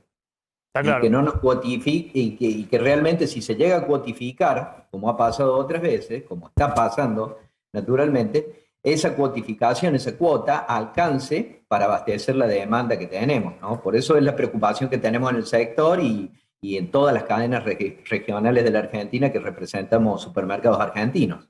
Malpacheli, gracias, muy amable. Para que quede claro, son los supermercados que están diciendo, los molinos harineros y las grandes fabricantes de alimentos, las grandes empresas, no están enviando producto a los supermercados. O les envían con factura abierta, a poner cualquier precio, porque claro, hay una irrupción enorme en el mercado internacional y aquellos que tienen el stock dicen, y no lo largo hoy, porque por ahí dentro de una semana vale mucho más caro. Ojo con esto porque esto se suma al shock de precios que estamos viendo. Ahora estamos viendo incluso desabastecimiento en algunos productos. Cierro con vos, Candelaria. Decías... novedades con Máximo Kirchner y el PJ en la provincia de Buenos Aires. Exactamente, porque el exintendente, uno de los varones del conurbano, Mariano West, le pidió a Máximo Kirchner que renuncie como titular del PJ bonaerense. Le dijo, dame una, por favor, hace una como si fueras un verdadero peronista, jugá alineado con el bloque, le pedí ayer. Y si no vas a votar junto con el gobierno, da un paso al costado y renuncia a la presidencia del PJ bonaerense porque no nos contenés, no nos representás y no sos peronista. Muy duras las declaraciones de Mariano West. Y lo que va a ocurrir ahora es que seguramente se va a abrir un debate respecto de qué va a pasar con el lugar de la Cámpora y la presidencia, entre otras cuestiones, del PJ bonaerense. Por eso decíamos, la política está complicada. Candelaria, gracias. Gracias a los tres, muy amables por haber venido. Vamos volando a la tanda, ya volvemos. Cande, hoy asume Gabriel Boric en Chile y estuvo ahí Alberto Fernández. Efectivamente, Maxi, viajó hoy el presidente para estar con todo parte del gabinete que lo acompañó a él y la comitiva para estar en la asunción de Gabriel Boric. Es en Valparaíso, no es en Santiago de Chile, es en Valparaíso donde se hace el traspaso de mando. El presidente destacó la excelente relación que ha tenido con Piñera, pero también quiso remarcar que se inicia una nueva etapa, que tiene muchos puntos en común con Gabriel Boric y que tienen miradas parecidas respecto de muchos temas. Así es que es mucha la expectativa que tiene Alberto Fernández respecto de la relación que se va a poder tener con Chile a partir de la asunción del flamante presidente chileno. Un gabinete lleno de mujeres, impresionante. Por lo menos 10 mujeres son ministras en el gabinete de Gabriel Boric. Él acaba de subir una foto a su Twitter con todo el gabinete, donde la presencia de mujeres es algo que se nota de manera importante y acaba de terminar la asunción. Ahora van a estar en un almuerzo. Trascendió desde Casa Rosada, nos contaron que le pidió a Alberto Fernández que diga unas palabras también en el almuerzo de bienvenida al resto de los mandatarios. Cande, gracias. 36 años tiene Boric, ¿no? Muy joven, 36 años. Impresionante, impresionante. El presidente más joven de la historia de Chile. Nos vamos, quédense con Roberto Funes y con Mariana Contartesi. Nos reencontramos el lunes. Chao, pasen bien.